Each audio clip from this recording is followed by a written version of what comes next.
یہودی عالم کے 3 سوال۔ ایک یہودی عالم نے مسلمانوں کے بڑے مجمع میں 3 سوال کر کے سب کو وسوسے میں ڈال دیا۔ سوال نمبر 1، اللہ ایک ہے تو اس سے پہلے بھی کوئی ہوگا؟ سوال نمبر 2، اگر اللہ ہے تو اس کا چہرہ کس طرف ہے؟ سوال نمبر 3، اللہ اب کیا کر رہا ہے؟ مجمع میں ایک 9 سال کا بچہ اٹھا، اس نے یہودی سے کہا گنتی گنو، 1 2 3 4 5 6 7 8۔ یہودی نے گنتی گنی، پھر بچے نے کہا اب اسے الٹا گنو، 8 7 6 5 4 3 2 1۔ یہودی نے کہا 1، تو بچے نے کہا کہ اب 1 کے پیچھے کیا ہے؟ یہودی نے کہا کچھ نہیں، تو بچہ بولا بس اللہ ایک ہے، اس کے بعد کوئی نہیں۔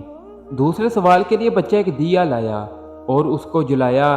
اب بچے نے کہا ذرا بتاؤ اس دیے کی روشنی کا منہ کس طرف ہے؟ تو یہودی بولا چاروں طرف۔ بچہ بولا اللہ نور ہے اور چاروں طرف ہے۔ آخر میں بچے نے تیسرے سوال کو جواب دیا، اللہ اس وقت 9 سال کے بچے سے ایک یہودی عالم کو ذلیل کروا رہا ہے۔